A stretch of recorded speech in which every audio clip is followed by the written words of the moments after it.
तो नमस्कार, मैं विपुल सिंह स्वागत करता हूं आप सभी स्टूडेंट्स का हमारे इस यूट्यूब चैनल स्टडी कैपिटल पर या फिर CUET station bye study capital पर।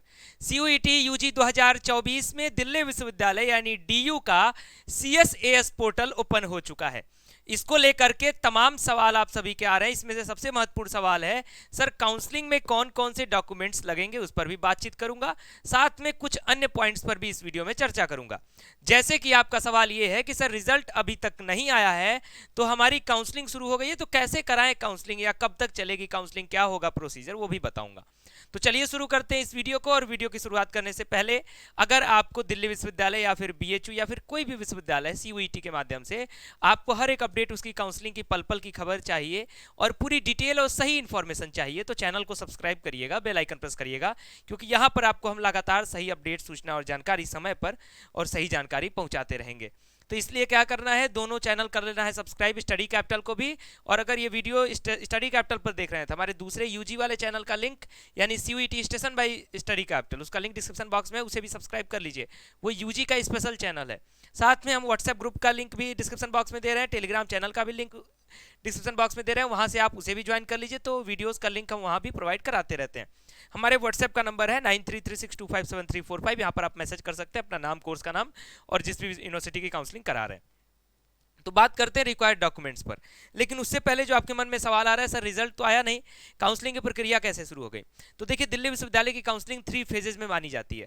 पहला फेज होता है आपके ये रजिस्ट्रेशन कराने का यानी एप्लीकेशन फॉर्म भरने का। सेकंड फेज होता है आपको प्रेफरेंस एंट्री करने का और थर्ड फेज होता है आपके सीट एलोकेशन का। तो जो आपका पहला फेज यानी जो रजिस्ट्रेशन और एप्लीकेशन फॉर्म भरने का फेज शुरू हुआ है, ये आपका जब तक सीयूईटी का रिजल्ट नहीं आ जाएगा तब तक चलता रहेगा और रिजल्ट के कुछ दिन बाद तक भी चलेगा। इसलिए दिल्ली विश्वविद्यालय ने कोई भी लास्ट डेट नहीं दिया है। जब तक रिजल्ट की डेट नहीं आ जाएगी तब तक दिल्ली विश्वविद्यालय का काउंसलिंग रिजल्ट के आगे चलता रहेगा।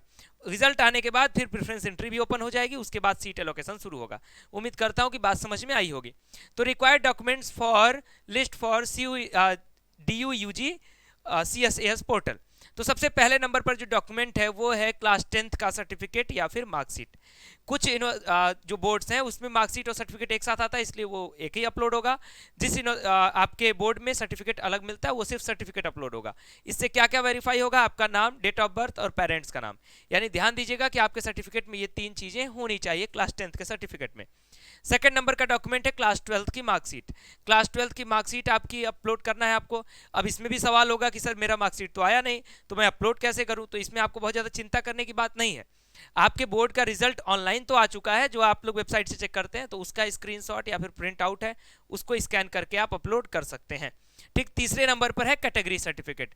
कैटेगरी सर्टिफिकेट किसके लिए, तो जनरल कैटेगरी के चाहिए नहीं, इसके अतिरिक्त आप किसी भी कैटेगरी से हो, चाहे ईडब्ल्यूएस, ओबीसी, एससी, एसटी या फिर कश्मीरी माइग्रेंट या फिर कोई और कोटा, यानी कैटेगरी कोटा कोई भी होगा अगर आपका, तो आपको उसके सर्टिफिकेट की नीड होगी। ध्यान रखिएगा कि ईडब्ल्यूएस और ओबीसी का जो सर्टिफिकेट है वो 1 अप्रैल 2024 के बाद का चाहिए होगा।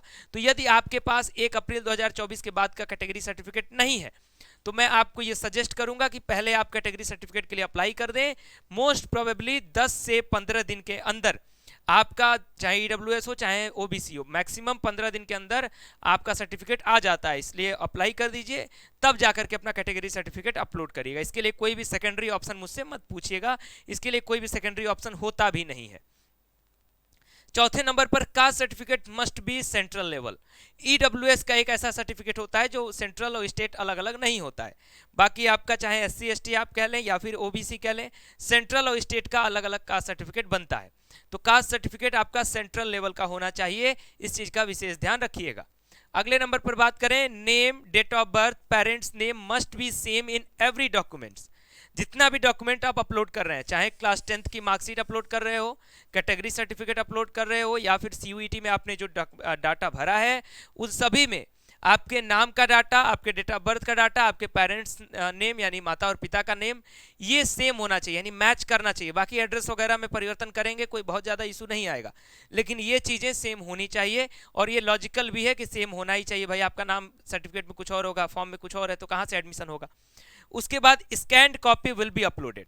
आपके हर एक सर्टिफिकेट की स्कैन्ड कॉपी अपलोड होगी, चाहे आप उसको प्रिंटर से स्कैन करवा लो या फिर जिस फॉर्मेट में मांगा है उसको आप फोन से भी अपलोड स्कैन कर सकते हो। कई प्रकार की वेबसाइट्स आती हैं, तो डिपेंड करता है आप कैसे करवाना आपके लिए ईजी है, आप वैसे करवा सकते हो।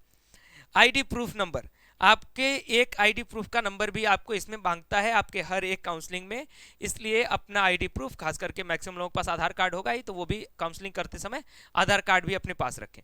ये इतनी डॉक्यूमेंट्स है, इतने डॉक्यूमेंट्स के आधार पर आप आराम से अपने काउंसलिंग को कंप्लीट करा सकते हैं। मन में सवाल ये होगा sir step by step counselling कैसे कराएंगे, एक बार प्रोसीजर बता दीजिए।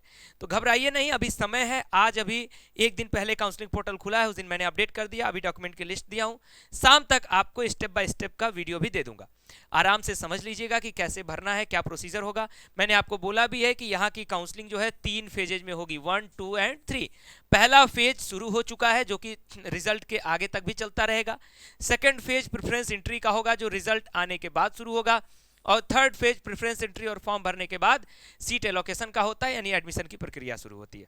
तो फिलहाल इस वीडियो में इतना ही। उम्मीद करता हूं वीडियो हेल्पफुल रहा होगा। हेल्पफुल रहा हो तो लाइक करिएगा, शेयर करिएगा और चैनल के साथ जुड़े रहिएगा लगातार अपडेट्स के लिए। और डिस्क्रिप्शन बॉक्स में जितने भी लिंक्स दिए जा रहे हैं उन सभी प्लेटफॉर्म्स पर हमारे साथ जुड़े रहिए, तो किसी भी विश्वविद्यालय की किसी भी काउंसलिंग प्रोसीजर के लिए आपको 1% की भी समस्या नहीं होगी, क्योंकि हम यहाँ पर आपको ऑथेंटिक अपडेट्स देते हैं, जरूरी अपडेट्स देते हैं और सारी अपडेट्स देते हैं। Thank you.